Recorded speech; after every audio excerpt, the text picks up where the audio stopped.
자, 요번에 볼 곳은 이제 건문 세족의 집권 관련된 내용을 좀 볼게요. 고려후기에 이제 지배 세력은 건문 세력인데 그 세력들이 어떻게 이제 집권했는가 그 과정들을 이제 보고 한국 통론을 이제 읽고 이제 살펴보겠습니다. 자, 관련된 내용을 제가 공유해 드릴게요. 아, 잘못 눌렸네요.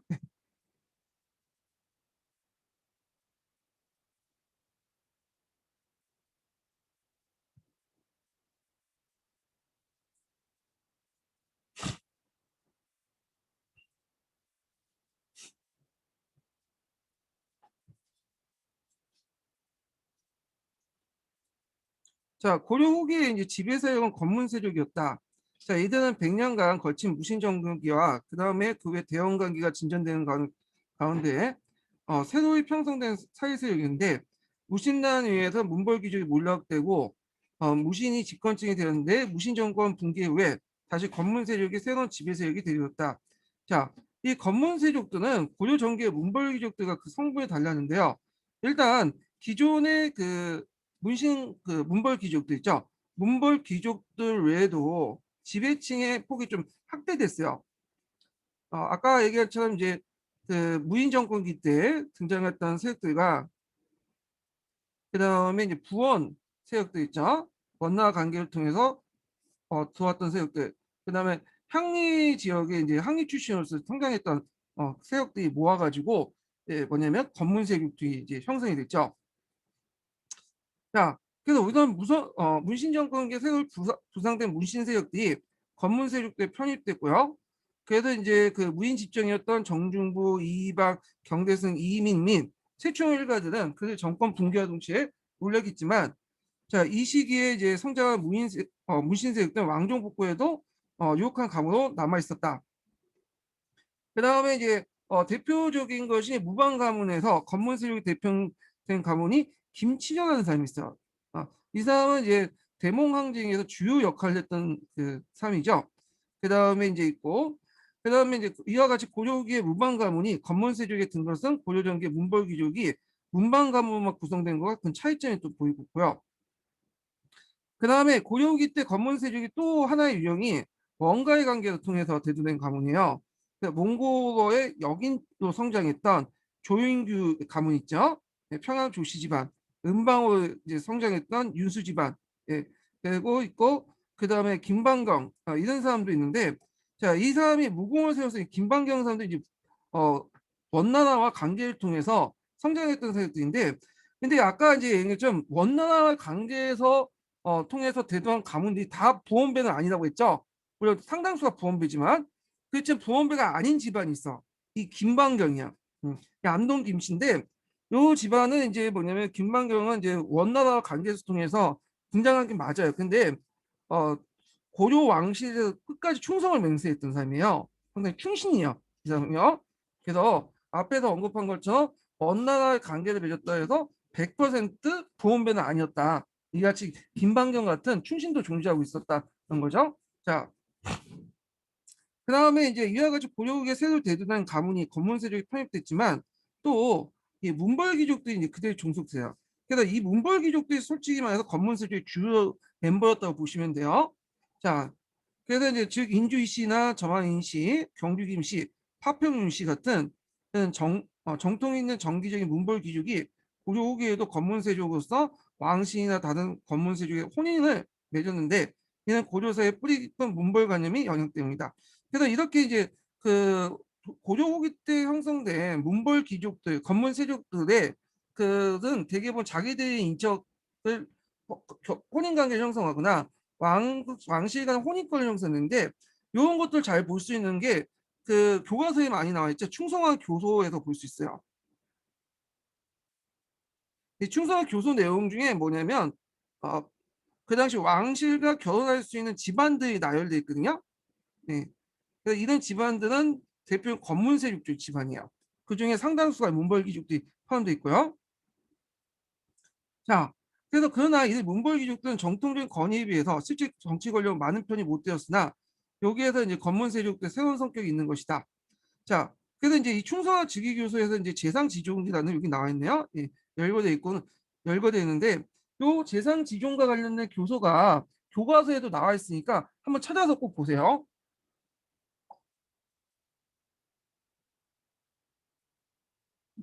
그래서 칭송왕의 즉위년도의 학위에는 왕실과 혼인할 수 있는 재상지종을 열거되어 있는데, 여기에는 경주 김씨, 언양 김씨, 그 다음에 전하윤 씨, 뭐 인주 씨, 안산 김씨, 천원치 씨 15개 가문이 포함되어 있다. 이들은 전수함과 같이 정통적인 문벌귀족과 무신난 후에 새로 진출된 무신가문, 그리고 대원 관계를 통해서 대두된 세력들이었다. 이들 가운데 당시 세력은 별로 강력하지 못했지만 고려 전기 이대로 왕실과 혼인 관계를 맺은 가문도 있기 때문에 포함된 경우가 있고, 반대로 상당한 실력을 가졌지만 정통적 문벌관념에 의해서 빠진 가문도 있으나 대체로 이들 재상지종은 고려 후기 때 지배세인 건문세족들을 가리키고 있다. 그리고 이제 건문세족들은 그 당시 이제 높은 간직을 이제 차지하고 정치 권력을 장악했는데, 이거는 문벌귀족들과 좀 다른 모습이야, 이런 측면. 문벌귀족 같은 경우에는 그들도 상당수 고위급 뭐냐면 간직을 차지하고 있지만, 간직을 갖고 있지 않아도 그들 그 가문 자체가 뭐냐면 끝발이 있기 때문에 어느 영향력을 행사할 수 있어요. 근데 건문세족들은 가문 자체가 상대적으로 문벌귀족은 떨어지죠. 거기는 그 때문에 그 검은색 그 힘은 정치적 권력에서 나와요. 그러다 보니까 이들 상당수가 높은 간직들을 가지고 있다는 게 좀 특징이에요. 예. 자, 그래서 이제 이들은 높은 간직을 찾아 정치 권력을 장악했는데, 이들은 양부인 청이부의 재신과 밀집사의 추신들이 되어 도평의사에 합자하여 국정을 보았다. 그리고 그러므로 고려 후기 때 검은세족은 양구 제추의 고위직 간직을 차지하고 최고 정부기관인 도당에 앉아 주요 국사를 회의 결정하는 권한을 가짐으로써 결과적으로 왕권의 약화를 초래했다. 그러나 검문세족은 경제적으로 대토지 소유자가 됐고, 이들은 공식적으로 관리에게 수여하는 녹가전이나 녹봉보다 불법적인 토지 집적을 통해서 이루어진 농장을 건영하면서 부를 축적했는데, 이 농장과 관련된 내용은 뒤에 이제 경제사 할 때 좀 더 얘기를 할게요. 자, 이와 같이 고려 후기의 검문세족은 고위간직을 차지하고 광대한 농장을 경영하는 지배층으로 보수적인 사회세력이었다. 이들은 문화적 소양과는 거리가 멀었고 대체적으로는 친원적인 성향을 가지고 있었다. 자, 따라서 건문세족은 기성의 정치 세력을 유지하고 경제 기반을 종속시키기 위해서 원의 세력을 이용하거나 새로운 개혁을 반대했던 것이다. 그래서 이제 이 건문세력과 대비된 세력들로 이제 보는 게 이제 뭐죠? 신진사대부죠.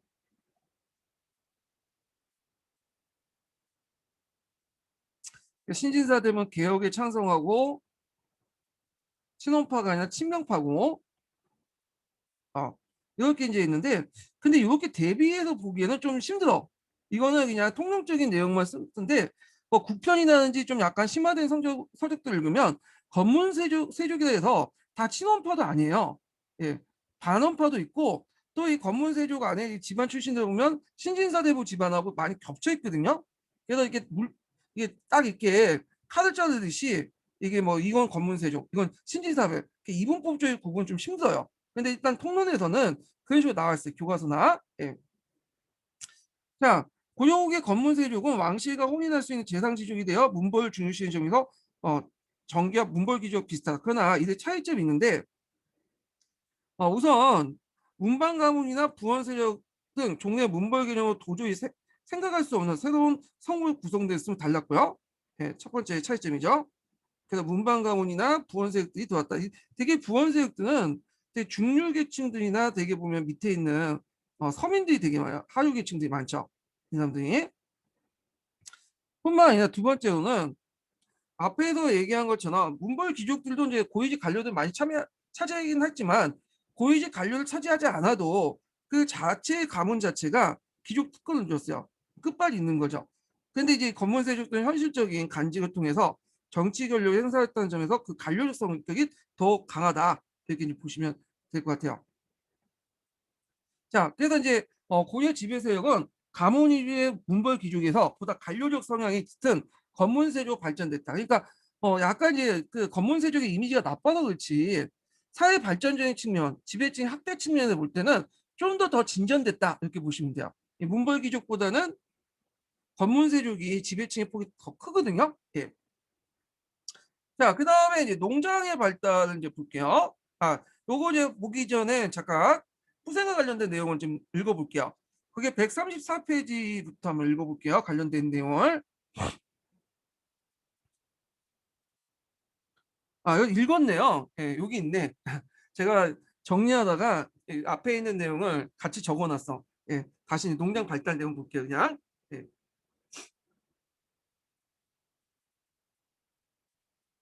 자, 통론 내용 다시 읽겠습니다. 자, 고려 후기 때 이제 건문세족 때 경제 기반이 됐던 것이 이 농장이었죠.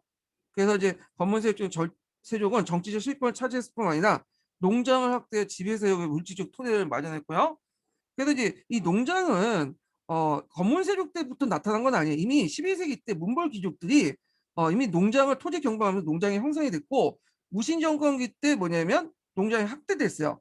근데 이제 더 확대된 게 뭐냐면 건문세족 때 농장이 확대됐다, 이렇게 보시면 돼요. 그 관련된 내용이 있고, 세 번째 단락부터 볼게요. 자, 건문세족 때 토지 확대는 불법적인 방법을 통해서 하는 것이 일반적이다.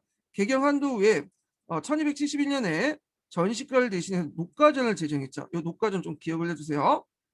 자, 녹가전 제정은 관리대에게 경기 파원 지역을 땅을 줬는데, 자, 이 녹가전을 왜 줬냐 하면 이때는 이미 전시가의 가전으로 지급할 토지가 없어요. 왜냐면 그 당시 그 세력가들이 이 지역을 거의 대부분 자기 민전을 탈취해가지고 자기 토지를 만들거나 아니면 사전에 가산을 해갖고 신진 관료들에게 지급할 토지가 없는 거야.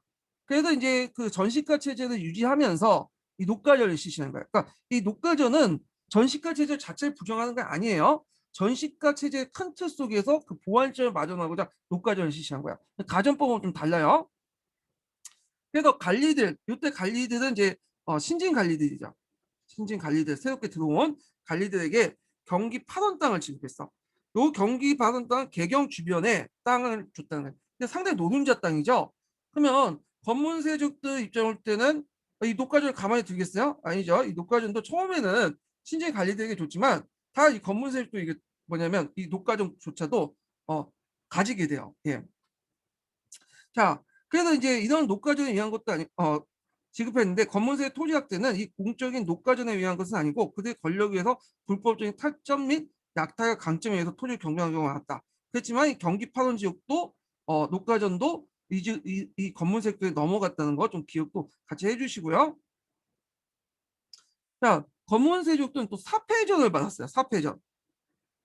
사전이라고 하거든요. 사패전, 사전인데, 자, 요 사패전은 이제 국가에서 어떻게 줬냐면, 이게 뭐 예전에도 고려 전기 때도 줬던 것도 있지만, 되게 이제 몽골족도 있죠. 원나 간섭기나 뭐 몽골족 침입, 이때 이제 사패전이 많이 주어졌어요. 왜냐면 이때 이제 국가에서 이게 돈이 없다 보니까 관리들에게 그 녹봉이나 이런 것들 토지를 지급을 못해요.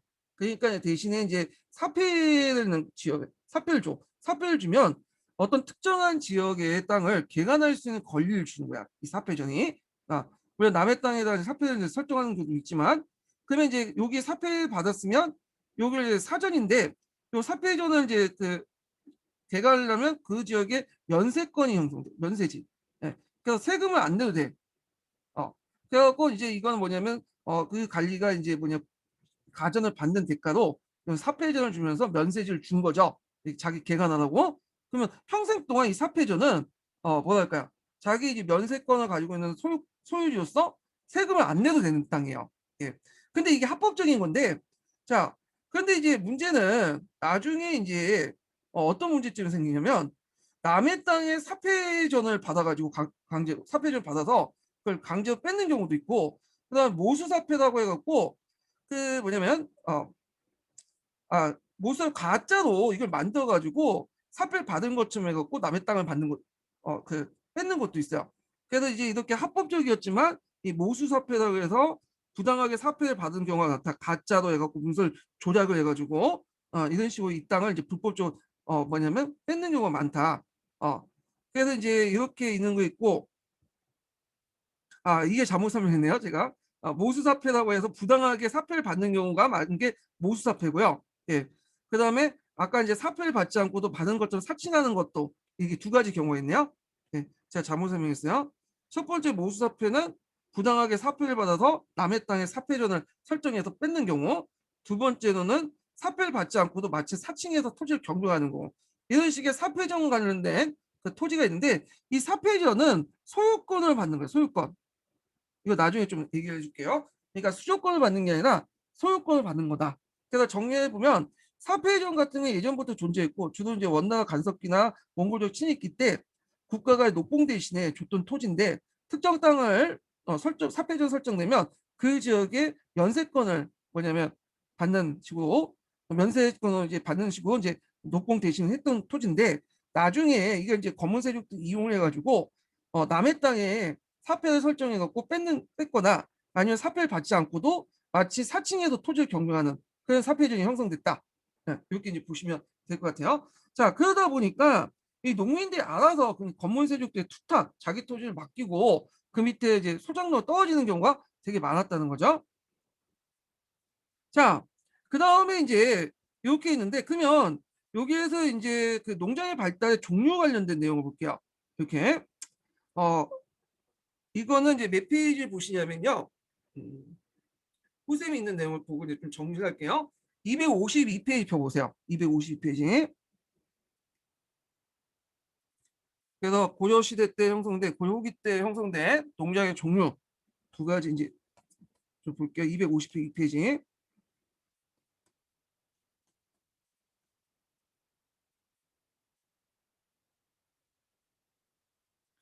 자, 농장의 사전에서 발달하다 이렇게 했는데 여기에서 농장은 고려후기 때 농장을 세 가지 형태로 이제 얘기를 하고 있어요. 네, 고려후기 농장을. 요걸 이제 여기에서 이제 한번 정리를 좀 해볼게요. 잠깐만요. 아, 아. 요거 가지고 정리하면 되겠네요. 기본 강의 내용. 음.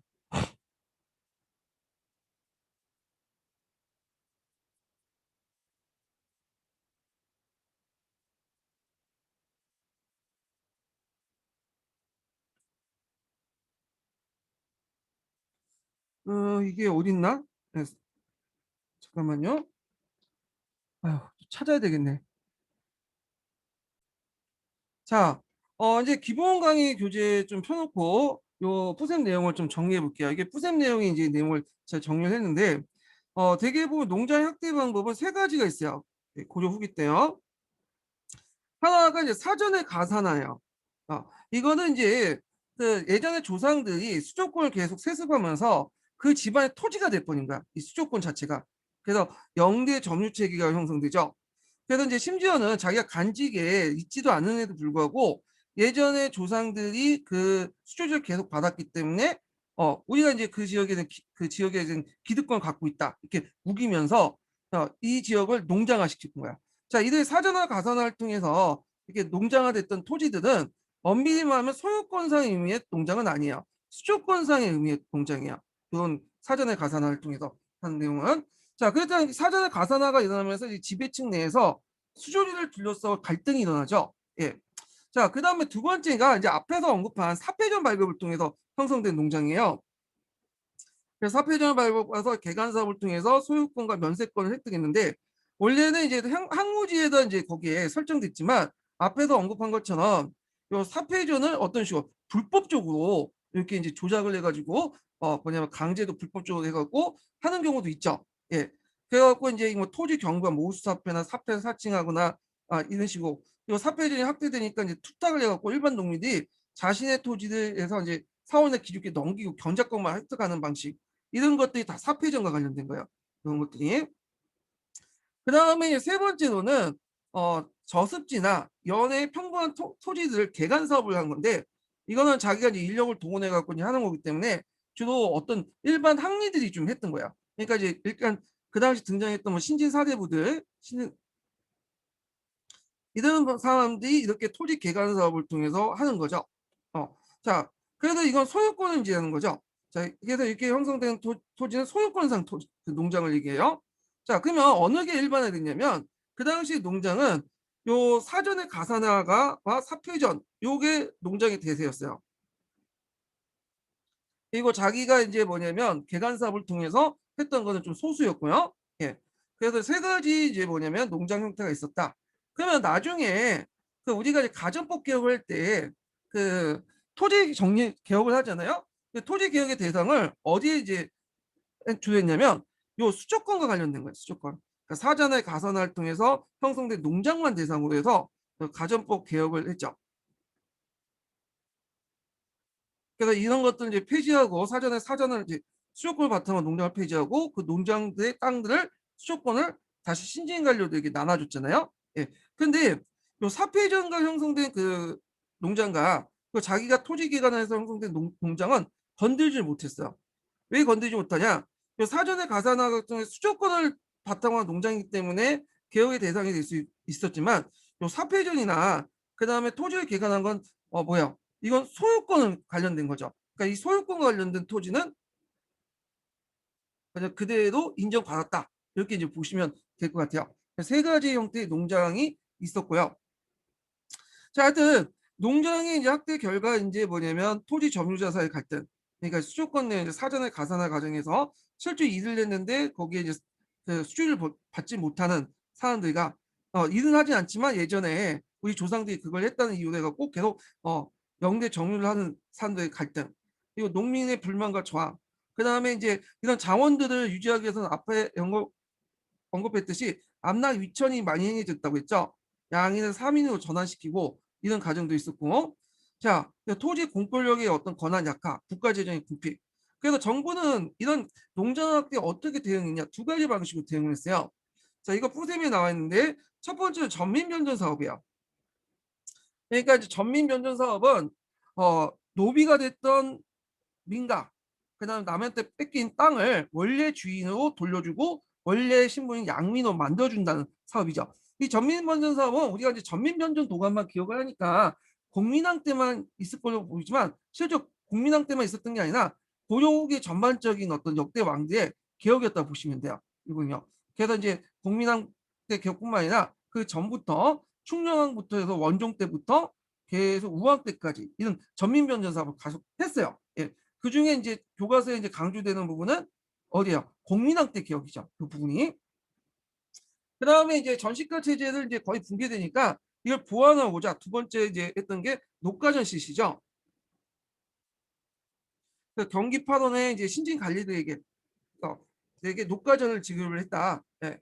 그래서 이제 녹가전 지급을 했지만 실질적으로 이 녹가전 지급 제대로 안 됐죠. 앞에서 언급한 것처럼 이것은 나중에 점점 권문세력들이 그 땅을 자기 돈이 만들어버려. 예. 자, 근데 예전에 한번 녹가전하고 가전법 비교한 문제가 시험 문제 나왔어요.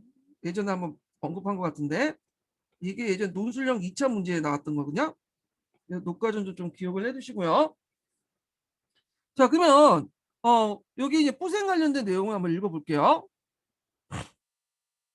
아까 이 농장의 이제 세 번째가 일반화된 형태가 수조지의 가산화야. 이건 수조권을 바탕으로 한 거죠. 그래서 이제 보면 한번 쭉 읽어볼게요. 자, 그 고려후기 때 발달한 농장은 크게 두 가지 계열인데 수조권을 기반한 그거와 소유권을 기반한 토지가 있다. 수조권을 바탕으로 한 토지는 사전에 가산화를 통해서 형성된 토지를 얘기하고요. 소유권을 이제 바탕으로 한 것은 아주 사패죠. 그 다음에 개간된 토지. 네. 그래서 이때 개간은 자력으로 이제 이렇게 하는 거죠. 사패를 받고 한 게 아니라 자기 힘을 통해서 했던 거고. 자, 이 시기의 특징은 이 사전의 가산화를 통한 기초한 농장의 지배적 형태였다. 이렇게 보시면 돼요. 그래서 이제 보면 사전의 가산화 관련된 내용 중에 전시가 이제 붕괴를 볼 수 있는데, 자, 전시가 제도에 따라 분급된 수조지는 국가의 그것을 관리하는 체제에 따라서 무너지면서 운영이 흔들렸다. 자, 그래서 전시가는 본래 직업 보건과 직무 봉행에 대한 물적 대우 수조지를 절급한 건데 어렵게 말하는 거 이렇게 되게 어렵게 말하는데 쉽게 말해서 내가 관리로서 일을 했기 때문에 그에 받는 대가라고 보시면 돼요. 예. 그러나 정치 변화를 거치면서 직업 부담과 토지 점유 관리가 본격화됐다. 그래서 실제로 이 일을 하는 사람과 거기에 갖다서 수조권 형성 토지 간에 분리가 되는 거지. 이제 예전에는 직업을 담당해야지만 수주를 받았는데 이제는 그게 아니라 이제 실제로 일을 해도 수주를 못 받아. 오히려 수조지는 예전에 내려왔던 조상 때부터 내려왔던 수조지 그대로 기득권 영대 정유 체계가 형성돼 갖고 그대로 또 받는 거야. 일을 안 해도. 자, 그래서 그 이유는 뭐 몽골과의 전쟁을 통해 농지가 확폐해지고 인구가 감소했고 또 토지 관련 문서가 이제 훼손됐기 때문인데, 그래서 수조지의 수소나 전수 등 점유가 사서 이루어지고 가난은 이를 기정사유로 받아들이면서 묵인함으로써 분급 토지가 조전했다. 예전에 조상 때부터 계속 받았기 때문에 그 토지는 우리 거다 이렇게 주장하면 그대로 받아졌다는 것. 왜냐하면 관련된 근거가 전쟁 때문에 다 없어지니까. 자, 이런 것들 사전의 가사나 이렇게 보시면 되겠죠. 자, 이에 따라 현재 직역을 담당하고 있던 자가 수조지를 점유하지 못한 상태가 발생했으며, 이에 반해 수조지를 받을 수 없는 무적격자가 이를 안 함에도 불구하고 수조지를 대체로 점유 지배하는 게 허다했다. 그래서 이 사전화 가사는 토지 경본도 수반했는데, 자, 이 토지 경본이라는 건 뭐냐면 그 이제 그 토지 경본이라는 건 뭐냐면 자기가 받은 수조지 외에도 이런 여러 가지 이제 뭐냐면 뭐 문서를 조작을 해갖고 남의 수조지를 뺐거나 아니면 심지어는 문서를 더 조작해서 그 지역에 있는 이제 정기의 토지 소유권까지 뺏어요. 예, 이런 문제점이 일어났죠. 자, 그래갖고 이제 이렇기 때문에 이제 뭐냐면 여러 가지 갈등이 일어나죠. 예. 그래서 요 내용들이 그 밑에 있으니까 한번 읽어보시고요. 자, 두 번째 경우가 뭐냐면 사폐전이야. 사폐전. 두 번째 농장 형태가 사폐전이고, 자, 요것도 농장이 발달되는 사폐전 관련돼서, 이 사폐전 관련된 건 수조지와 관련된 게 아니라 소유권상 그 농장이에요. 자, 30년 가까운 이제 몽골과의 전쟁은 막대한 인구 손실과 혹시반 그 농토의 황폐화를 가져왔다. 정부 재정도 극도로 악화됐고, 이에 유민을 정착시키고 황폐화된 토지의 경작지로 환원시킨 작업이 급선무했다. 자, 그래서 국가는 농지 개간을 장려하게 개간지에도 일정 연한 동안 세금을 면제해주고 개간자에게 토지 소유권자도 인정을 해줬는데, 그래서 또 경종을 피웠죠. 근데 실제로 여기에서 이제 마련된 사폐전 분급은 주로 누구한테 줬냐면 지배층이나 기구에게 분급을 해줬어. 왜냐하면 토지 개간이라는 게 막단 인력이나 이런 자금이 필요하잖아요. 근데 일반 농민들이 그걸 할 수 없어요. 그러니까 이제 정부가 처음에 취지와 달리 그 월급도 못 주고 그 높임도 못 주니까 그냥 일반 그 관료들이나 좀 힘 있는 관료들이나 일반 기구들 권력 기구한테 준 거야. 그래서 이제 그래서 당시 지배층은 그 사폐전을 이제 지급받죠. 월급 못 받으니까. 그래서 사폐는 일종의 개간 허가증인 동시에 소유권 증명서로 현실적으로 사폐전을 받은 자는 모두 관료가 아니라 왕권과 직결된 제왕이나 제추, 호조신로, 군원, 생사, 공주, 검령군 내도입니다. 예. 그래갖고 이제 관료뿐만 아니라 이런 사람도 받았다는 거. 권력을 가지고 있는 사람도.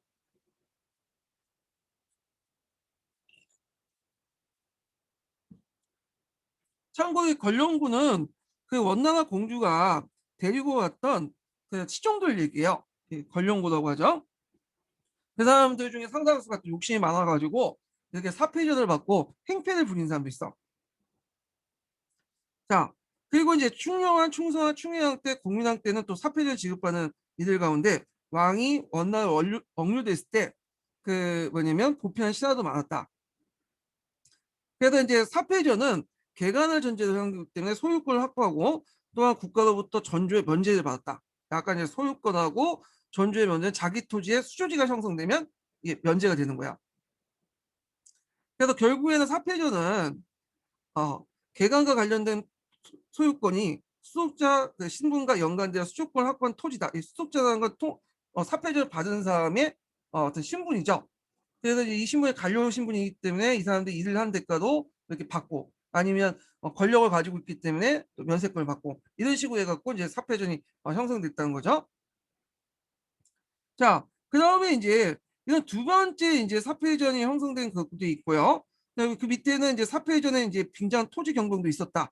그래서 이제 이런 것도 있고, 그래서 자기 토지가 남의 토지에 사회전이 형성돼갖고 뺏는 경우도 있고 이런 경우를 쭉 얘기를 하고 있어요.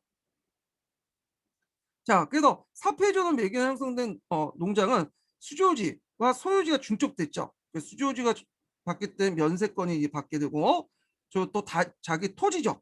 그러니까 중첩되어 있기 때문에 농민의 어떤 토지의 어떤 지배권이 한층 강화되고 국가 권력을 배제할 수 있었다. 이게 이제 두 번째 사패전과 관련된 농장이에요. 자, 마지막으로 이제 볼 때 뭐냐면 또 개간을 통해서 형성된 농장이에요. 요때 개간에 형성된 농장은 앞에 사패전은 좀 달라요. 요때 사패전은 국가가 공식적으로 이제 개간권을 주고 대신에 이제 개간을 하면 연세 혜택을 주는 건데, 이거는 사전 그 개간에 형성된 농장 그거 상관없이 그냥 지방 향리나 은퇴한 그 간인들이 자기 돈이나 인력을 동원해 갖고 하는 거야. 그러니까 그 토지에는 소유권은 인정받을 수 있지만 면세권 없어요. 이 토지는. 예, 이 토지는 소유권 인정받지만 면세권이 없는 토지야. 그러니까 개간 활동에 형성된 농장이 있었다. 그래서 내용을 보면 도랑이나 숯을 만들어 저습지나 연해에 이제 평반 토지를 사육 개간하는데, 그래서 고려 후기 때 같은 경우에 토지 비옥도가 상당히 올라가죠. 개간 사업을 많이 했기 때문에. 그래서 이제 앞에서 언급한 것처럼 그 당시에는 이제 산전보다는 산에 지는 농사보다는 평전이 돼갖고 평야가 개발되면서 이 평전들이 많아져. 이런 거 연결시켜서 보시면 될 것 같아요. 자, 그 다음에 은퇴한 간이나 상촌 항리, 동종직 같은 일부 제지세력까지 개간을 통해 농지를 확대해 농장을 만들었다는 거. 그래서 그 예가 이제 쭉 나와 있죠. 뭐 악목이 개간을 통해 파주에 농장을 만들었다. 네, 이런 내용도 있고요. 자, 그 다음에 이제 이렇게 해서 이제 세 가지 형태의 농장에 대해서 한번 쭉 얘기를 해봤어요. 예.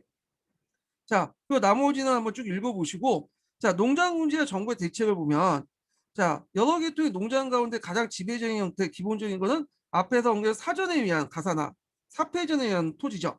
두 가지 형태의 농장이었고, 당시의 농장은 규모가 큰 것은 산천을 경계도의 주군에 거쳐 있었고, 농장주는 농장부터 얻은 수익을 막대했다. 네, 농장 수익의 일부는 조언을 이용해서 개경을 운반하여 소비되었으며, 일부는 고지되어나 상업활동의 기본국이 되어 더욱 큰 부를 획득의 기반이 되었다. 자, 농장주가 상품을 강제로 매각하거나 사들이고 얽매하여 잉여 농민의 잉여 수취했고, 그다음에 농장은 대개 가신이나 산으로 관리했다. 자, 그래서 이제 농장 확대 관련된 내용이 있고요. 그 다음에 쭉 넘어가서 정부의 대책을 볼게요. 정부의 대책은 이제 두 가지 방향에서 하는데, 하나는 새로운 방식의 수조지 분급제를 마련해서 녹가전을 하나였고요. 첫 번째. 두 번째, 수조지의 점유 분쟁을 법률적으로 처리하기 위해서 전민 변전 사업을 했어요. 두 가지 방법. 자, 내용을 보면요.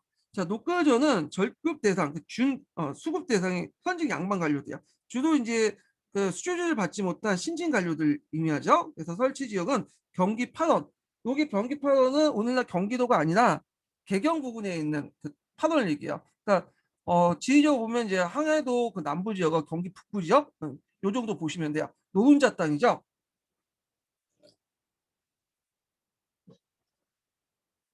따라서 양반 관료층의 물적 기반으로서 양쪽은 질적으로 미약한 것이었으나 국가의 기관이 되는 급전제도는 아니었다. 그러니까 이 근본적인 급전제도는 아니고 다만 이제 앞에 무너진 전시를 보완하는 그런 체제였다고 보시면 돼요.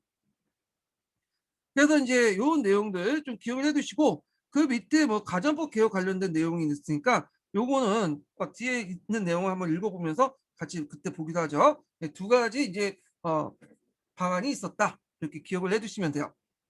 자, 그 다음에 통로 들어와서 농장 관련된 내용을 더 읽어보죠. 자, 이거 읽어보기 전에 세 번째 인증번호 알려드릴게요. 제가 전 시간에 그 인증번호 얘기 안 한 걸로 기억이 나. 예. 그래서 세 번째 인증번호는 87번이에요. 87번. 87번. 자, 한번 저 강조를 또 하면, 자, 고려국의 건문세조의 강변한 대토지는 전시가 체제 그거와 달리 면세 명역 특권을 누려 사적 지배를 농후했다. 자, 이때 면세 명역 특권을 동시에 누린 것은 앞에서 언급한 사패전을 위한 토지야. 예. 그래서 이제 있고, 이들 대토지는 특히 농장이라고 부르는 건 이 때문이다.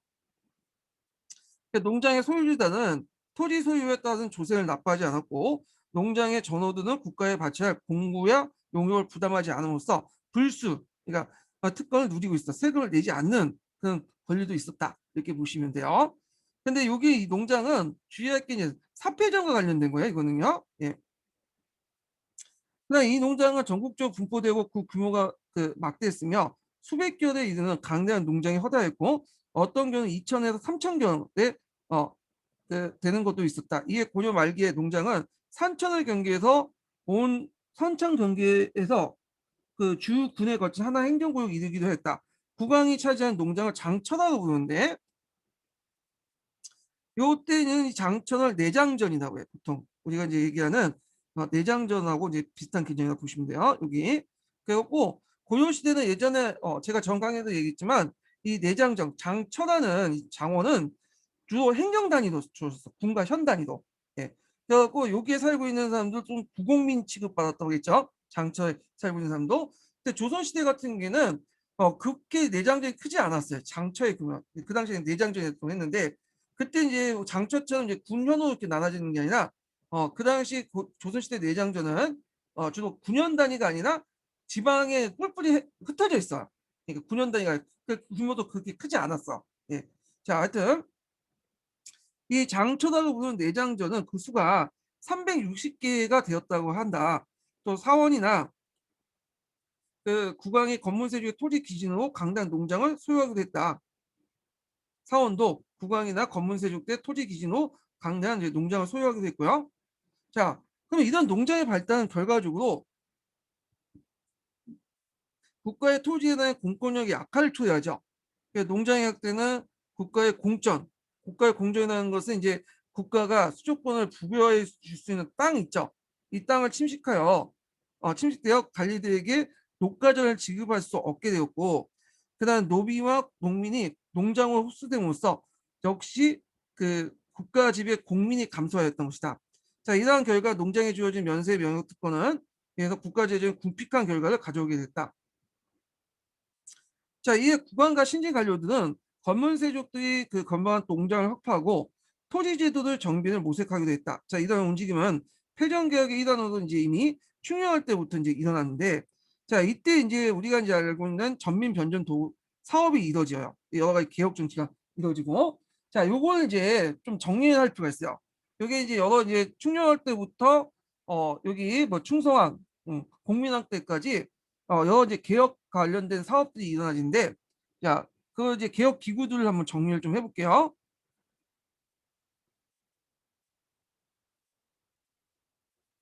음, 자, 여기 원가습 개 개혁 기구 했는데 주로 이제 이 개혁 기구는 여러 이제 개혁을 했지만 공통적으로 전민 변전 사업을 했다는 게 공통적이에요. 이 개혁 정치들은 전민 사업을 항상 곁다리로 같이 하고 있어. 이 주요 내용이에요. 물론 여러 가지 개혁도 있지만, 예. 그래서 공통적으로 이 전민 변전 사업을 했는데 전민 변전 사업 아까 얘기했죠. 민을 노비가 된 민을 노비가 된 사람들 양민화시키고 땅을 원래 사람들이 돌려주는 그런 사업들을 이 역대 왕들이 이제 했어요. 자, 그 중심 기구들을 보면요. 전민 변전 도감이 있어요. 예. 그 전민 변전 도감은 공민왕 때만 있는 걸로 알고 있지만 충녕왕 때 있었어요. 그 다음에 충성왕 때는 이제 사림원도 있었고요. 이 사림원은 1차 개혁 때 중심 기구죠. 그러다가 이 사람이 쫓겨나죠. 6개월 해먹다가. 그래서 이제 다시 이제 뭐냐면 충정왕이 죽고 나서 또 복위가 돼요. 그때 이제 2차 개혁 때 이제 정농사가 중심했죠. 요길 중심에 전민변전 사업을 했다는 거. 자, 그 외에도 뭐 의영창이 갖고 이제 소금과 전매제를 실시했고, 그다음 충성왕 때는 찰리변이 도감이 있었고, 충무왕 때 전치도감이 있어요. 요거 예전에 한번 기출에 나왔죠. 여기도 기출에 나왔지만 요것도 기출에 나왔어. 이 정치도감부터 이제 뭐냐면 학자들이 이제 요걸 이제 신흥유신이라고 해서, 그러니까 우리가 이제 신진사대부라는 개념이 좀 막연하잖아요. 신진사대부 안에서도 반원적인 세력도 있고 개혁에 아니 친원적인 세력도 있고 개혁에 저항하는 세력도 있고 그러거든요. 근데 이때부터는 이제 친문 정치도감에 참여했던 이 신흥유신 때부터 진정한 개혁을 당해요. 이들은 대부분 반원적이고 그다음에 개혁적인 성향을 갖고 있죠. 네. 그래서 보통 이제 요즘에 신흥유신이라는 말을 많이 쓰더라고요. 심포세미도 그런 말 쓰고요. 그래서 이 정치 도감에 그 참여했던 실무진들이 이 신흥 유신 세력들이 되게 많아요. 네. 그래서 이 신흥 유신 세력들은 두 가지 특징이 있다고 했죠. 성리학적인 어떤 가치관을 무장을 했고, 두 번째는 강남 농법을 적극적으로 도입을 했던 사람들이다. 자, 그리고 이제 예전에 하면 또 기출문제 나왔던 전민변조도학. 이거 예전에 공사 기출문제 나왔죠. 그다음 개혁기구 이름 꼭 기억을 해두세요. 이 부분은. 예. 자, 그러면 이때 이제 쭉 이제 총영부터 해갖고 이제 충성왕 시작해서 뭐 공민왕까지 여러 개혁들이 쭉 나오는데 요걸 한번 정리하고 나서 강독 넘어갈게요. 예. 자, 먼저 이제 충녕왕이라는데 충녕왕 때는 필자적을 설치해요. 측근들을 이제 이용해서 구성이 되는데 도표 의사가 별도로 이제 구성된 거죠. 참고로 이제 대개 보면 이 충녕왕 때 충자 돌림의 이 사람들 개혁들은 대개 자기 측근 세력들을 이제 이용해 갖고 개혁을 하거든요. 예. 그래갖고 이제 대개 이제 뭐 원나라에 같이 있다가 한솥밥 먹고 같이 친해지면서 자기 측근이 됐던 사람들이야. 예. 그래서 이 사람들이 이제 그 국내에 들어와서 개혁을 하고 그러다가 이제 나중에 이제 그 왕이 죽고 또 왕이 바뀌거나 할 때 또 거기에 원나라에서 같이 생활했던 또 다른 왕이 와서 생활했던 와서 자기 측근들 입고 갖고 와서 또 개혁을 해요. 그 개혁이라 뭐 예전에 자기 아버지 때 측근 인물들 다 전왕 때 측근 인물 다 제거시키고 이게 개혁의 특징인데 하여튼 이 필자적을 설치해서 측근 인물을 구성했다. 그 다음에 홍자범이라는 사람이 이제 평민 18세라는 그 건의를 올렸다는 거, 거기 민생 안전 정책이 있고 뭐 사급자, 사폐전에 대한 세금 부과 뭐 이런 것들이 있고요. 충성왕인데 충성왕은 크게 1차 개혁과 2차 개혁이 있어요. 도중에 이제 조비 무고 사건 때문에 이제 이 사람이 한번 또 나가 떨어졌거든요. 그래서 이제 쫓겨나고 그러다 다시 복귀시키거든요. 자, 1차 개혁은 그 예전에 한번 기출문이 나왔어요. 1차 개혁과 관련돼서. 그래서 보통 이 개혁기 원자로 시작해요. 이 원자. 음. 그래서 이제 친원적이라는 성격을 갖고 있어요. 그래서 여기 사림원, 강정원, 자정원 이렇게 원자가 끝나잖아요. 이건 원자로 왜 시작하면 대개보면 원나라 간직의 끝자가 원이야. 원. 그래서 그 아버지 때는 사자로 시작하잖아요. 그래서 사자 간직으로서는 그 원나라와 직접 소통을 할 수 없으니까 자기 원나라와의 소통을 원활히 하고자 원나라 간직제도 맞춰놓은 거야. 사림원이나 강정원이나 자정원이나. 그중에 사림원이 중심기구였죠. 예. 근데 이거 자체가 좀 약간 이제 마음에 안 들었나 봐. 원나라 입장부터 어디 건방지게 나하고 동급이야? 이런 생각을 가졌나 봐요. 그래서 결국에는 이제 1차 개혁 때 이제 이런 개혁에 못마땅하게 생각한 원나라가 그냥 충성왕을 조위 무고 사건을 계기로 해서 쳐내는 거죠. 그래서 왕에 물려나게 되고요. 자, 그 다음에 2차 개혁은 이제 정농사에서 이제 설치해갖고 했죠. 다시 복귀해갖고. 그래서 건세가가 농장 확대된 토지 제도의 물량을 시정하고 국가 수입을 확대하고 민생을 안정시키는 했고 여기에서 억지로 노비가 된 사람을 양미로 환원시키는 전민변전 사업을 했다. 기억을 해두시고요. 그 다음에 예전에 한번 기출에 언급됐던 가경법을 실시했죠. 자, 가격법은 이제 국가의 수익을 증대시키고 물량한 염정을 시정하고요. 염분을 국유화시키고 연가를 정해서 소금의 소비자가 의료청에 가서 구입해서 사적으로 생산 매매를 금지시키는 거. 가경법을 실시했다는 거. 그다음에 원나 대도했을 때 망권당을 만들어 가지고 그 당시 이제 북경에 세운 학문연구소인데 이때 이제 아까 전에 언급한 것처럼 이제 원나라의 성리학자들과 교류하면서 성리학을 많이 받아들였다. 네. 그다음에 충무왕 때인데 이 충무왕 때는 정치도감을 둬요. 근데 이때부터 진정한 개혁기구들이 판단을 하고 있어요. 이때 이제 신진사대부, 그러니까 신흥 유신들이 주로 이제 실무지역인 정치관들 임명하죠. 그래서 최고 책임자는 정통 있는 검문세력들이었지만 실무 담당자는 한미한 출신자들도 임명을 했고 대관과 법관을 종사하면서 공정한 인문과 성리학적 수용, 강남농법도 수용한 중소지식층 출신이었다. 이렇게 보시면 돼요.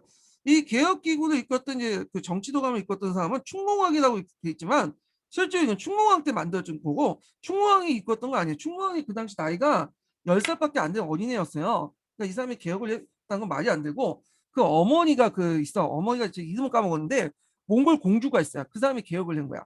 그래서 그 정치 도감을 만들고 개혁을 했던 거죠. 그래서 우리가 충성왕과 충무왕을 개혁할 때 우리가 반원적인 개혁이라고 할 수 없는 게 앞에서 얘기한 것처럼 충성왕도 원작에 갖고 원나라 견제에 맞추려고 했고 충무왕을 이제 개혁을 했던 실질적인 인물도 원나라 공주였죠. 그러다 보니까 이게 충무왕 때까지는 반원적인 개혁이 아닌 친원적인 개혁이었어요. 그런 것들.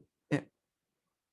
하여튼 개혁 내용을 보면 패정을 개혁하고 백성을 구제하고 그다음에 왕실 창권 보훈과 덕령골 폐지하고 응방도 폐지하고 시도했는데 잘 안 됐다고 그죠? 예. 그래서 건세가들 빼앗은 토지와 노비를 본주에 돌려주고 건세가들 경기도를 가지고 있던 사급전을 혁파하고 일반 관료와 구격 부담자에게 녹가전을 지급했다.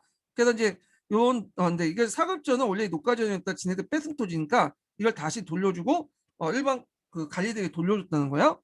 자, 근데 이건 개혁안이 뿐이고 막상 실시하는 과정에서 원나라 간섭 때문에 실시하지 못했어. 대표적인 게 기왕의 친척인 기사만이 그때 이제 토지 문제 때문에 그 감옥소에 갇혀졌는데 그때 옥살을 냈어요. 감옥에 갇혀 있을 때. 자, 그래갖고 결국에는 원나라의 지시로 이 개혁은 뭐냐 중단되게 되죠. 예. 자, 그리고 나서 공민왕 개혁으로 넘어가죠. 이 공민왕 개혁은 이제 좀 이따 다시 얘기를 해드릴게요. 자, 그러면 다시 이제 강독 넘어갈게요. 한국사 통론 강독 해보겠습니다.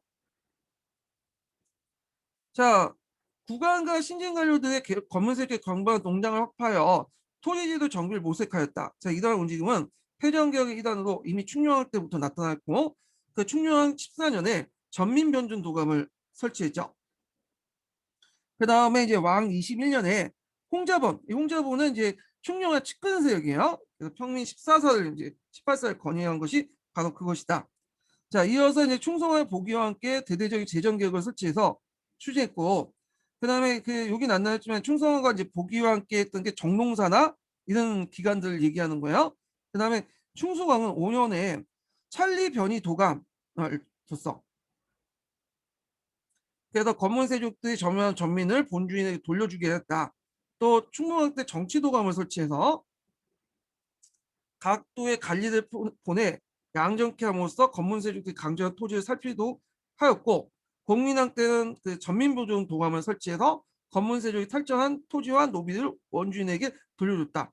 자, 이렇게 이런 거하고 이제 전민변전 사업 같은 걸 추구했다 이렇게 보시면 돼요.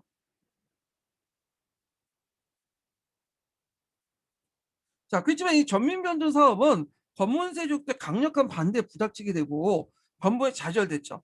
결국에는 이 위화도 해군 이후에 이게 우리가 공양왕 때 그 사전개혁, 그 가전법 개혁을 통해서 어느 정도 결실을 맺게 되는데 근데 이런 것도 완벽하진 못했어요. 왜냐하면 이제 앞에도 언급한 것처럼 가전법이라는 것 자체가 그 주로 이제 한정돼 있었죠. 어디에만 사전의 가사나 수조지만 한정돼 있고 소유권으로 형성된 그 농장은 건들지도 못했어요. 예. 자, 그러면 이제 여기에서 좀 살펴볼 것이 뭐냐 충무왕의 개혁 정치에 관련된 내용 볼게요. 충무왕하고 충성왕과 관련된 개혁 정치. 충성왕 개혁 정치는 그 뒤에 있긴 하는데 여기에서 같이 살펴보죠. 충성왕과 충무왕 관련된 내용을 146페이지 펴 보세요. 보세요.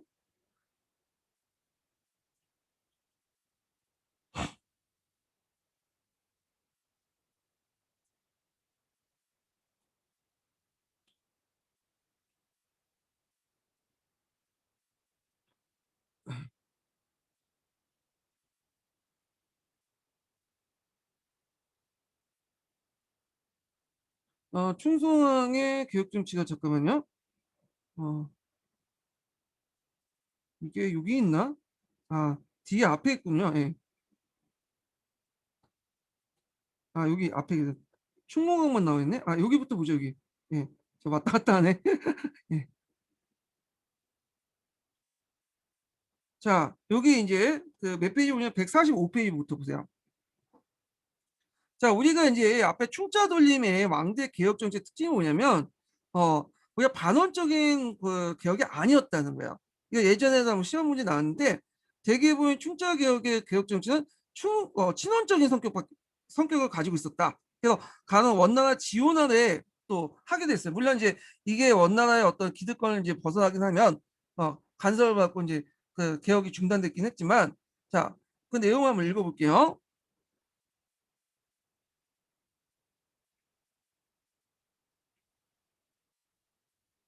원의 후원의 왕위에 오른 역대 왕들은 자신의 정치적 기반을 원에서 함께 활동한 측근 세력을 두고 있는 상황에서 적극적인 반원 정책을 추구하기는 불가능했다. 충성왕, 충숙왕, 충무왕 때 이어 개혁 정치는 추진했지만 원의 간섭에서 엄연한 실정이 있어 그것이 소기의 목적을 달성을 불가능했다. 그래서 반원이 전제되지 않는 개혁 정치에 성공할 수 없었다. 이 말은 친원적인 성격을 띠고 있었다는 거죠. 이거는 이제 7자 지도서 국정 그 교과서 7자 지도서 있어요. 예, 국정 그 국사 교과서 지도서가 있어요. 여기에 나와 있어요. 관련된 내용. 자, 그래서 권력의 기반을 원의 지원을 두고 있었던 고려의 국왕이나 측근 세력은 당연히 친원적인 성향을 가질 수밖에 없었고 국왕의 측근 세력과 타협하면서 정치적 사회적 지위를 유지했던 검문 세력도 기본적으로 친원적일 수밖에 없었다. 그래서 측근 정치의 폐해단에 대한 비판적으로 어떤 신진 관료는 반원적인 모습을 보이지도 않았다. 자, 그래서 원이 쇠탄 14세기 가서 원 간섭에 대한 근본적인 부정이 가능했다. 자, 이건 국민학 때 들어와서 그런 거죠. 자, 여기 이제 정치 도감이 나오는데 충성한 개혁은 여기 보니까 없네. 예. 제가 이제 잠깐 착각을 했는데 7차 국정지도서인가 거기에 잘 나와 있는데 여기는 없어요, 그냥. 예. 그냥 뒤에 이제 통론 내용을 이제 하죠. 그 내용을 가지고. 하여튼 그 충무왕 때 보죠. 자, 반원 정책이 어려웠던 사정은 충무왕 때 개혁 정치가 잘 보였다. 충무왕 3년에 정치 도감을 설치하여 전 왕의 측근 세력을 배제하고 개혁 정치를 추진했다. 충무왕은 정치 도감을 통해 부원 세력을 제거했으나 요게 이제 주체가 다르죠. 예. 왜 주체가 다르냐? 이건 틀려.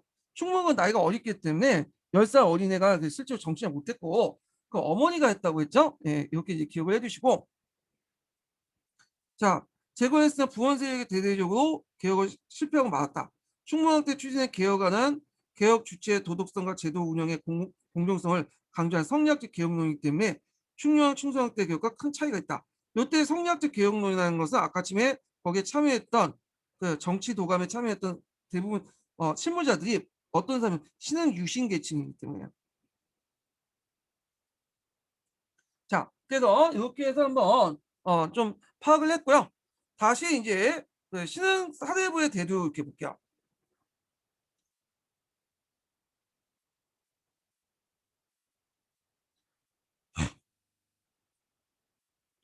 자, 고려 후기에 지배세력들 권문세력에 새롭게 도전한 사회세력이 출현했는데 이들은 신흥 사대부였다. 자, 신흥 사대부는 권문세력의 정치 권력 독점과 농장 확대에 따른 정치, 경제, 사회적 혼란을 시정하기 위해서 개혁 정치를 주장하였고 이들은 이제 이에 고려 후기 때 보수적인 권문세력과 진보적인 신흥 사대부 사이에 대립이 나타났다. 자, 신흥 사대부는 이미 최씨 정권기에 형성되기 시작했는데 최씨 정권은 전국이 안정했다가 그들의 정권을 유지하기 위해서 아까 얘기한 능문능리한 즉 학문적 교양도 높고 행정신문도 밝은 문인들을 기용했죠. 그러니까 이들은 유교적 지식이 부족한 무신 정권에 대해서 학문과 행정 능력을 보충해주는 관료적 학자로 되었는데 이것은 바로 신흥사대의 원초적 모습이었다. 이들은 무신 정권이 붕괴된 이후에 더욱 활발히 중앙정계에 진출하여 커다란 사회생활을 형성하게 이뤘다. 자, 이들 신흥사대부는 검문 세력과 달리 가문이 한미했고 대개 지방 항리 출신들이 많았어요.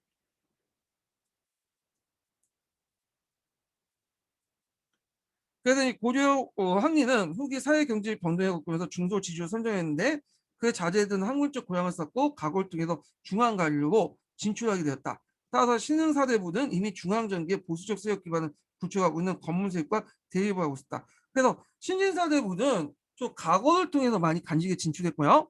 그에 반면에 검문세력은 음서를 통해서 많이 진출했죠. 근데 이제 이거는 보통 이제 통론에서 교과서에 도식적으로 이렇게 얘기를 하는 거고 실제로 국정이나 그런 자를 보면 검문세족들 상당수가 과거를 통해서 간직이 진출한 경우가 되게 많아요. 예, 심지어는 원나라에 가서 과거에 합격한 검문세족 집안도 많아. 예, 그래서 요거는 그냥 통론적으로 이렇게만 좀 이렇게 구분해 갖고 보시면 될 것 같아요. 자, 여기 보면 그러나 이미 강력한 정치 권력을 장악하여 강대한 농장을 점유했던 검문 세력에 대해서 미약한 신흥사대부의 개혁운동 성공하기 어렵고 더욱이 건문세족들은 강대한 원해세력과 결탁하고 있는 이상 그것은 더욱 기대할 수 없었다.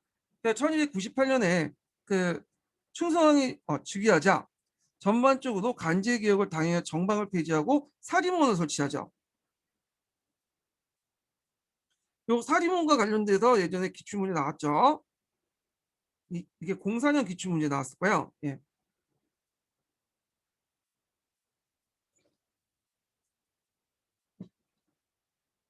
자, 사임을 설치되는 이들 중심 개혁 정책을 수행했는데 이 개혁을 주도한 사람들은 과거에 응시하여 통하여 중앙지교에 진출한 지방출신 신흥사대부였다.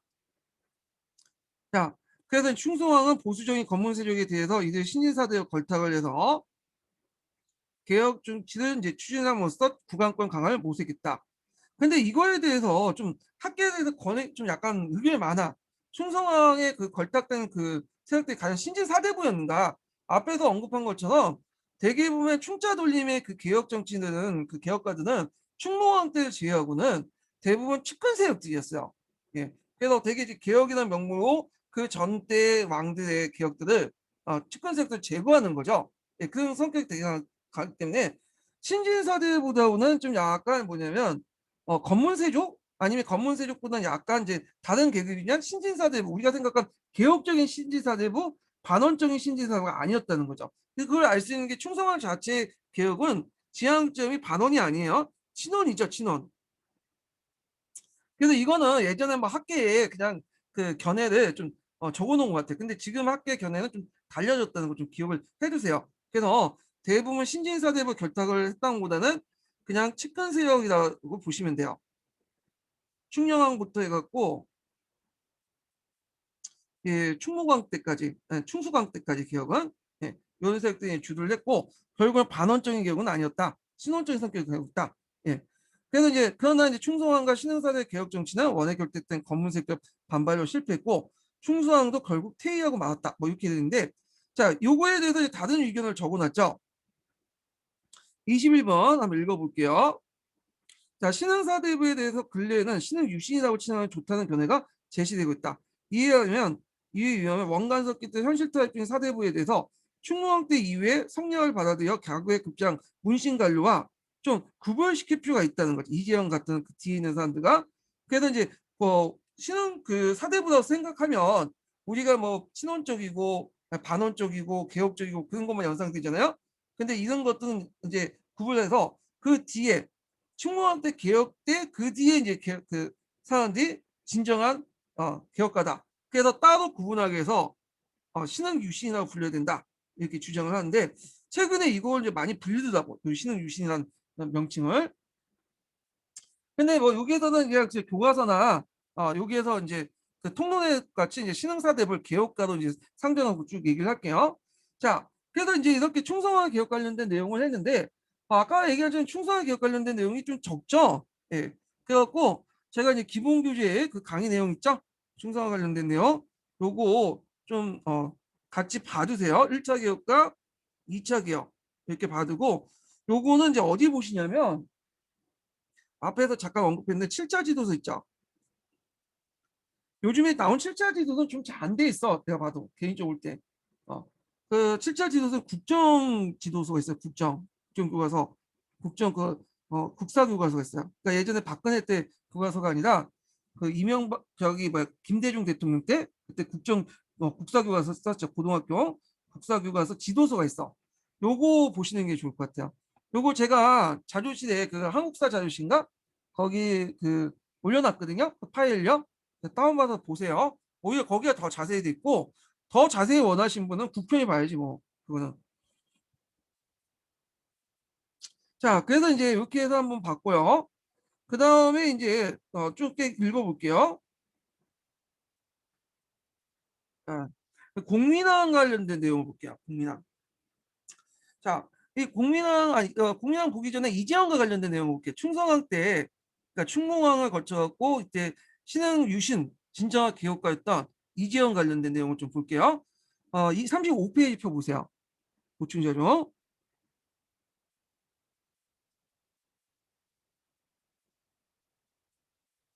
네, 35페이지.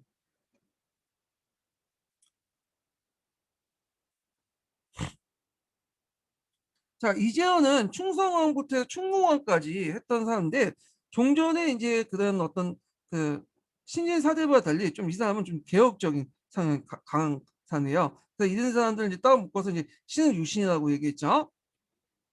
자, 이재현은 1314년에 충성의 부름을 받고 망건당에 머물면서 원나 생활을 시작했고 특히 이제 세 차례에 거쳐서 중국 내륙에 여행하면서 관문을 넓혔고요. 충성왕은 충성의 중국 강남 지역 여행하다 항저우 유명한 화가에게 이재현의 초상을 직접 그리게 할 만큼 그의 이제 그를 총애했다. 여기 이재현 초상이 나와 있죠. 자, 이재현 10년 만에 귀국하여 이국과 이색 등 신진사대부를 길러냈다. 당시 고려인들 이재현이나 충성왕처럼 많은 지역을 돌아다니지 못했다. 그러나 당시 국제 정세와 이들의 삶을 고려했을 때 세계를 보는 시선은 그만큼 넓어졌다고 볼 수 있다. 그래서 이제 충성과 관련된 내용들 이전에 이제 행로들이 쭉 나와 있어. 예, 요거 이제 보시면 되고요. 이 충성왕은 좀 약간 더 붙이면 이 사람이 끝말이 안 좋아 말년에. 그래서 권력 다툼에 이제 뭐냐면 피해가지고 어디까지 유배됐냐면 티베트까지 유배가 됐어요. 그래서 이제 이재현은 좀 의리가 있어갖고 이 사람을 구명하기 위해서 저희 티베트까지 갔거든요. 그래서 이제 나중에 이제 유배 풀려났지만 그 대도에 돌아오자마자 한 몇 달 만에 죽어요. 이 충성왕은. 자, 그러면 이제 공민왕 관련된 개혁을 볼게요. 공민왕. 자, 이 공민왕 관련된 개혁은 시험 문제 자주 나오죠. 이거 한 네다섯 번 나왔을 것 같아. 이 공민왕 관련 개혁은. 자, 그래서 이제 이걸 읽기 전에 전반적인 흐름을 좀 기본 강의에서 좀 정리해보고 보죠. 자, 공민왕이 개혁된 시기가 상당히 좋았던 시기야. 왜냐면 원나라가 쇠퇴하고 이제 명나라가 교체했던 그런 시기였거든요. 그러니까 예전에 왕들이 개혁을 하려면 원나라가 자기가 마음에 안 들면 또 간섭질하고 뭐냐면 파탄 넣고 그 파토 내고 그랬거든요. 근데 이때부터는 이제 개혁을 순조롭게 진행할 수 있었죠. 예. 그러면 크게 이제 국민학교 교육을 대외 정책과 대내 정책 이렇게 큰 두 개 맥락에서 보면 하나가 이제 대내 정책은 대원 정책은 반원 정책이고요. 대외 정책은 그다음에 대내 정책은 검문 세력을 억압하고 왕권을 강화하는 개혁 정책을 하죠. 요때 가서야 이제 뭐냐면 진정한 반원 정책을 한 거야.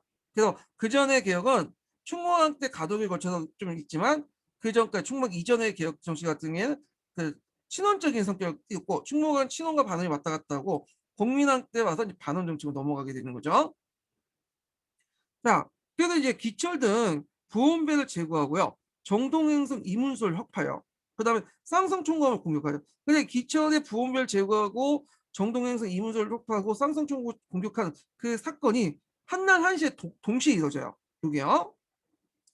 그 다음에 이제 명나라사신보다 칙령정책을 포강하고 그 다음에 요동정벌을 하죠. 이걸 동령불 정부라고 하는데 왜 동령불은 원래 서경에 있었잖아요. 근데 이제 충녕왕 때 반환되면서 이게 이제 요동으로 옮겨가 심양이나 이런 지역으로. 근데 전에도 얘기했지만 이 심양 지역은 그 심양이 통치하는 지역으로서 부원배 세력들이 되게 많았어요. 그때는 이제 그 원나라가 이제 북쪽 쫓겨서 북원 세력이었지만 아직까지 그 세력들이 많았어. 그래서 그것을 이제 토벌하기 위해서 그 요동정벌을 하죠. 1차와 2차에 거쳐 갖고 하게 되는데 이때 동령부 요양을 점령하고 우리의 영토를 선포를 했죠.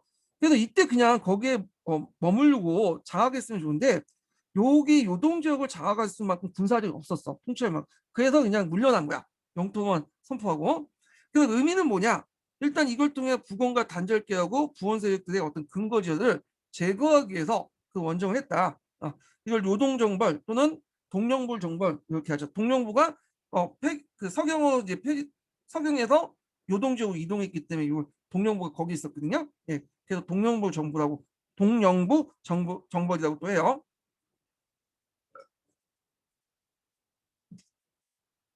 그래서 두 차례 과정에서 일어났고 이성계가 그때 2차 원정에 참여했죠.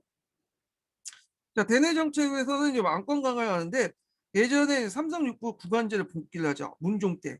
예, 그 문종 때 시스템 복귀하죠. 이거 예전에 기출문제 나왔던 거죠. 그다음 신진사대부를 등용하고 그다음에 검문세력들의 이제 간직 독점과 중심기구인 간직 독점의 중심 중방을 폐지하고 성균관을 중요하고 과거제 개혁을 해요. 사장의 경학 중심으로 그리고 전시제도 도입 이런 과거제도 개혁을 했다. 요것도 예전에 기출문제 맞았어. 이 신진사대 기반학 중에 관련된 공민의 개혁 정치를 쓰시오. 정각 폐지, 성균관 중용, 과거제 개혁. 요게 예전에 기출에 언급됐던 거예요. 그러나 전민변전 도감도 설치하죠. 그래서 예전에 했던 전민변전 사업을 그대로 이어봐서 건문세족이 빼앗은 토지를 원래 주인에게 돌려주고 노비로서 양인이 된 자들 해방시켜줬어요. 요것도 기출문제 나왔죠. 다 기출에 나왔어. 네, 요거 대외적 정책도 기출에 나왔고요. 자, 그리고 요동정벌도 예전에 기출에 언급됐었어요. 요것도. 그 결과도 03년 기출문제 나왔죠. 건문세력의 압력과 간섭.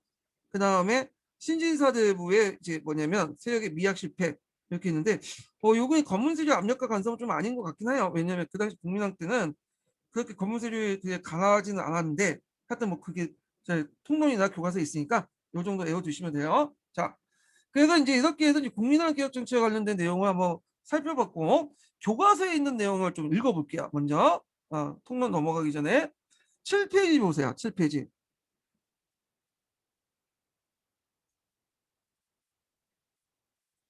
아, 이거 아닌데? 네. 보충 페이지 요거네요. 네. 이거 읽고 끝나야 될 것 같아요. 네. 이거 왜 또 이게 왜 그냥? 아, 지금 왔다 갔다 하네요. 잠깐만요. 이게 어디였나? 아, 네. 여기 7페이지. 잘못 눌렸어.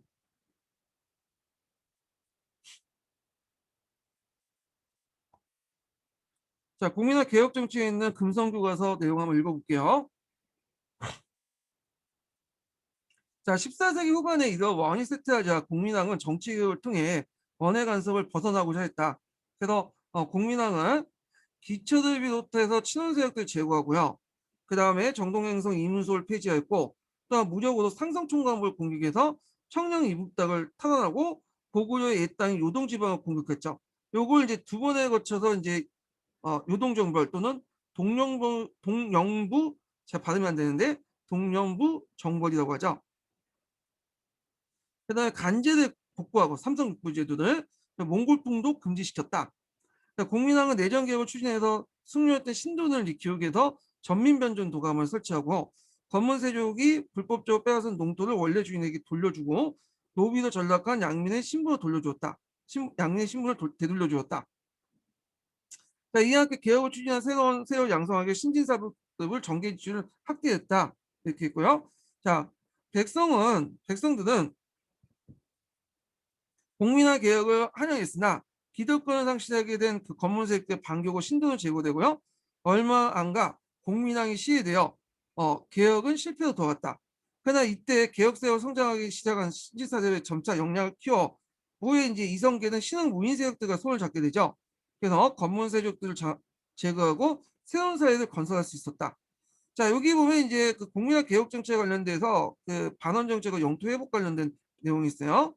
거기에 보면 이제 왕이 원의 연호와 사용을 중지시킨 교소 내용인데 이 왕이 원의 연호, 그러니까 국민의 원의 연호 사용 중지 조치가 이게 그냥 처음부터 끝까지 있었던 게 아니라 어쩔 때는 원의 연호를 사용했다가 중지시켰다가 다시 뭐냐면 다시 사용하고 왜냐면 그때 이제 몽골 그 외적이나 외국들이 막 쳐들어와서 좀 국내 안정이 필요할 때는 또 사용되고 왔다 갔다 해요 이것도. 자, 그 다음에 이제 여기는 그 쌍성총광구 관련된 내용이죠.